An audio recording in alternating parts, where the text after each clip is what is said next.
Bonjour à tous les bien-aimés frères et sœurs en Jésus-Christ. Bonjour au peuple de Dieu. Bonjour aux frères et sœurs en Jésus-Christ. Bien-aimés frères et sœurs en Christ, j'aimerais ici partager une parole très importante de la part de notre Seigneur et Sauveur Jésus-Christ que j'ai reçu alors que j'étais en train d'adorer. Je n'avais pas prévu adorer. Je n'avais pas décidé d'adorer. Je n'avais pas dit que c'est un moment d'adoration, mais j'étais là en train de vaquer à une autre activité lorsque le désir d'adorer est entré dans mon cœur. Lorsque un désir est entré dans mon cœur, c'était le désir d'adorer. Tous ceux qui ont l'Esprit de Dieu, ils vont savoir de quoi je suis en train de parler. Donc, tu peux rester comme ça. Tu as un désir. Ça peut être un désir qui naît dans ton cœur. Ça peut être le désir de prier. Ça peut être le désir d'adorer. Ça peut être le désir d'intercéder. Ça peut être le désir de commencer à lire la parole de Dieu. Donc, c'est un désir qui vient. Tu ne sais pas d'où est-ce que ce désir vient. Ce désir-là, c'est un désir qu'on appelle le désir de l'esprit. Donc, j'aimerais ici partager avec un frère, j'aimerais ici partager avec une sœur, une parole très importante qui concerne les désirs de l'esprit. Pourquoi? Parce qu'on nous a beaucoup enseigné sur le Saint-Esprit. On nous a dit que le Saint-Esprit communique des paroles. Et c'est vrai. On nous a beaucoup enseigné sur le Saint-Esprit. On nous a dit que le Saint-Esprit communique des enseignements. Et c'est vrai. On nous a beaucoup enseigné sur le Saint-Esprit. On nous a dit que le Saint-Esprit communique quoi? De la force, de la puissance. Ça aussi, c'est vrai. On nous a beaucoup enseigné sur le Saint-Esprit. On nous a dit que le Saint-Esprit communique des songes et des visions. Ça aussi, c'est vrai. Mais il y a une chose qu'on n'a pas bien expliquée aux chrétiens, aux enfants de Dieu, en ce qui concerne le Saint-Esprit, c'est que le Saint-Esprit a aussi des désirs. Et de temps en temps, le Seigneur ou alors le Saint-Esprit fait monter ses désirs dans notre cœur. Et c'est pourquoi tu peux rester comme ça. À un moment donné, tu commences à avoir simplement une envie d'adorer, une envie de chanter, une envie de louer. Tu ne sais pas d'où est-ce que cette envie sort. Cette envie-là, c'est le désir de l'esprit dans ton cœur. Il peut arriver à un moment donné, tu as seulement envie de prier. Tu as seulement envie de prier. Tu as envie de prier, de prier, de prier, de prier. Tu n'as pas, ce ne sont pas tes temps de prière. Tu n'as même pas prévu prier. Tu es simplement là, en train de vaquer à d'autres occupations et le désir de prier naît dans ton cœur. Ce désir-là, ce n'est pas un désir de la chair, c'est un désir du Saint-Esprit. Dis ça. Et avant de continuer, j'aimerais que nous puissions établir cette vérité dans les Saintes Écritures. La vérité selon laquelle le Saint-Esprit qui nous a été donné possède des désirs. Et maintenant, il met ces désirs dans notre cœur et nous devons obéir à ces désirs. Nous ne devons pas résister au désir de l'esprit. Si tu veux être continuellement rempli du Saint-Esprit, si tu veux être continuellement être dans la joie, si tu veux être continuellement dans la présence de Dieu, il faut quoi? Il faut que continuellement, lorsque le Saint-Esprit met les désirs dans ton cœur, il faut que tu ne résistes pas à ces désirs-là. Il faut que tu sois quelqu'un qui est flexible, qui est sensible au désir du Saint-Esprit. Ce sont les personnes sensibles, flexibles par rapport au désir du Saint-Esprit qui sont des gens remplis du Saint-Esprit. Bien-aimés frères et sœurs en Jésus-Christ, je viens donner à un frère, à une sœur, le secret pour être toujours rempli du Saint-Esprit, le secret pour être toujours dans la présence de Dieu. Il faut quoi? Il faut que tu ne résistes pas au désir du Saint-Esprit.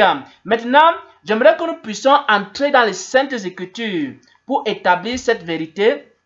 Dans Galates 5, à partir du verset 17, il est écrit, Galates 5, à partir du verset 17, il est écrit, « La chair a des désirs contraires à ceux de l'esprit, et l'esprit a des désirs contraires à ceux de la chair. » Ils sont opposés l'un à l'autre. Donc, la chair a des désirs contraires au désir du Saint-Esprit Et le Saint-Esprit aussi a des désirs contraires aux désirs de la chair. C'est-à-dire quoi? Ça veut dire que dans Galates 5, verset 17, l'apôtre Paul est en train d'expliquer que le Saint-Esprit qui est venu habiter dans le cœur du chrétien, le Saint-Esprit qui est venu habiter avec le chrétien, a un certain nombre de désirs et que le chrétien doit laisser les désirs du Saint-Esprit se manifester, et c'est ainsi que le chrétien sera continuellement rempli du Saint-Esprit, rempli de la présence de Dieu, et c'est comme ça que les mauvaises pensées vont partir, et c'est comme ça que il sera toujours plein de force, il sera toujours plein de vigueur. Pourquoi? Parce que continuellement, il est sensible, il ne résiste pas au désir du Saint-Esprit. Maintenant, comment est-ce que les désirs du Saint-Esprit se manifestent concrètement dans la vie des chrétiens? Comment est-ce que le Saint-Esprit met ses désirs dans la vie des chrétiens, dans la vie des croyants, dans la vie des serviteurs de Dieu? Bien-aimés frères et sœurs en Jésus-Christ, j'ai reçu cet enseignement, j'étais dans un lieu et je n'avais pas prévu adorer. Donc j'étais dans un lieu, je n'avais pas prévu adorer. Mais j'ai seulement senti un désir d'adorer. J'ai seulement senti une soif d'adorer. Qu'est-ce que j'ai fait, frères et sœurs en Jésus-Christ? Je n'ai pas résisté à la soif d'adorer. Je n'ai pas résisté au désir d'adorer. J'ai simplement commencé à adorer, adorer encore et encore. Et pendant que j'adorais, j'ai donc reçu cet enseignement concernant les désirs de l'esprit. Bien-aimés frères et sœurs en Jésus-Christ, peut-être tu as des moments de prière. Tu pries souvent à 22 heures. Peut-être tu pries à 23 heures, tu pries peut-être à minuit, tu pries peut-être à 1 heure du matin. Mais il peut arriver à un moment donné que, avant ton temps de prière, avant ton moment de prière, qu'il y a un soif, un désir qui vient dans ton cœur. Non, frère, ne résiste pas à ce désir. C'est un désir de l'esprit. Ça veut dire quoi? Ça veut dire que c'est l'esprit qui a mis ce désir dans ton cœur. Ne commence pas à résister en disant non, je ne peux pas encore prier maintenant parce que mon temps de prière c'est 21 heures. Mon temps de prière c'est 19 heures. Mon temps de prière c'est 18 heures. Donc je ne peux pas encore prier. Qu'est-ce que tu feras? Tu seras en train de résister au désir de l'esprit. Donc lorsque l'esprit de Dieu met dans ton cœur le désir de prier, même si ce n'est pas ton heure de prière, mon frère, commence à prier. Commence à prier. Pourquoi? Parce que tu es en train d'obéir au désir de l'esprit. Et si tu fais cette prière-là, tu vas sentir une gloire, une onction, une présence, une puissance de Dieu dans ta vie. Pourquoi? Parce que tu as obéi au désir de l'esprit de Dieu. Oh mon Dieu, mon roi, il peut aussi arriver que tu te trouves dans un lieu, comme je me trouvais dans ce lieu-là, et je n'avais même pas prévu adorer. Ce n'était pas mes temps d'adoration, c'était après mes temps d'adoration. Et à un moment donné, j'ai eu le désir simplement d'adorer. Ce désir-là, ce n'est pas quelque chose que j'ai programmé, mais c'est simplement un désir qui est venu de l'Esprit de Dieu. Alors, je n'ai pas résisté à ce désir-là.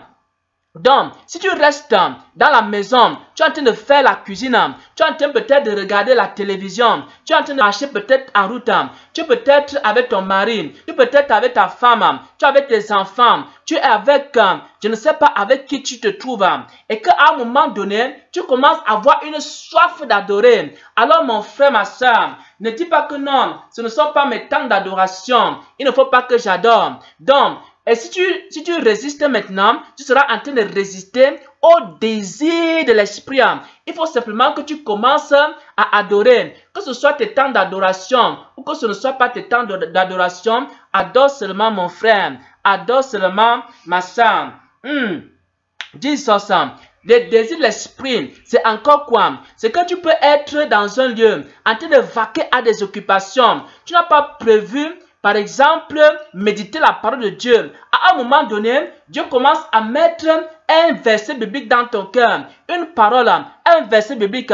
Ça commence à résonner dans ton cœur. Alors, c'est Dieu qui est en train de mettre dans ton cœur le désir de méditer sa parole.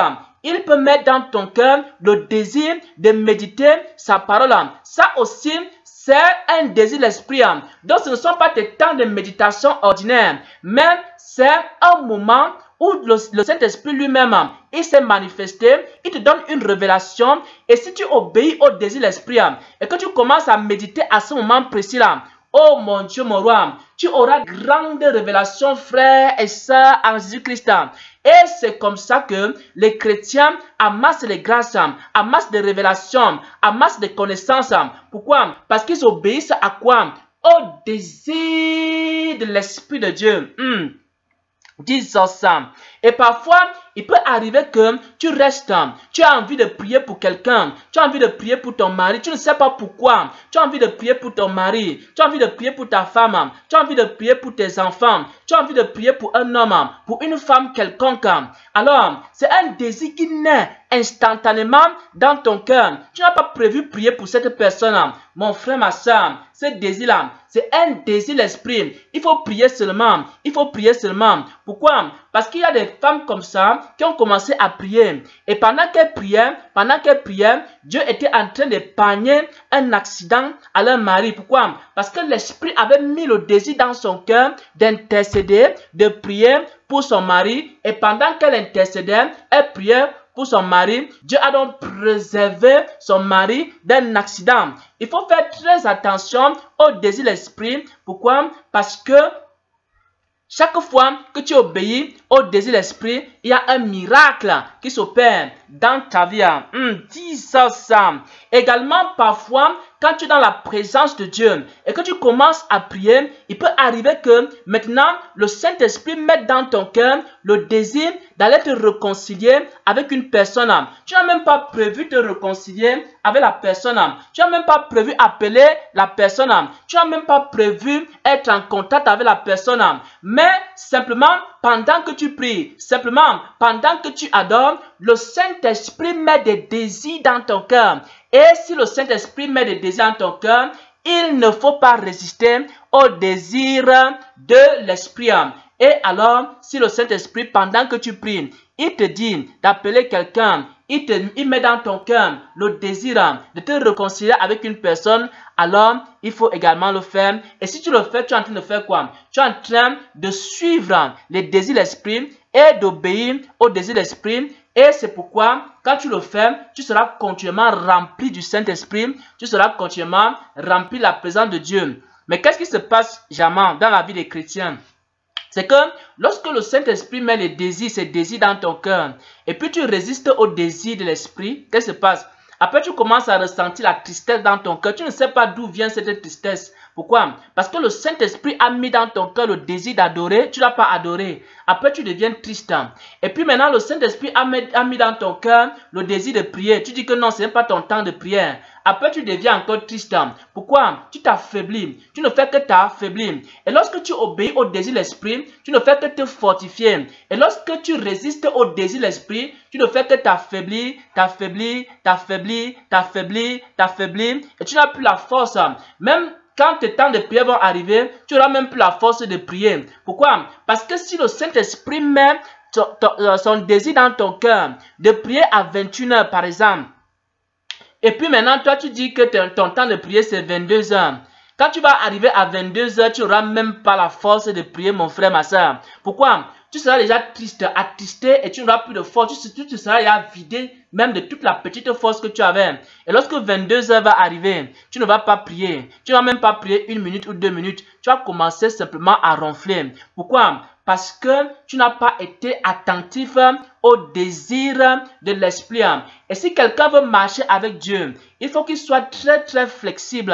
Il faut que la personne soit très très attentive au désir de l'Esprit.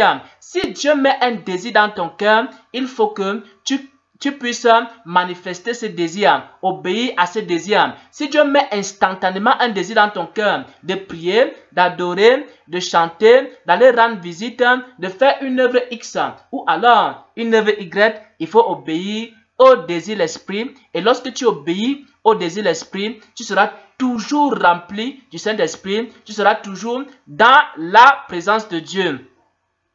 Au nom de notre Seigneur et Sauveur Jésus-Christ. Amen.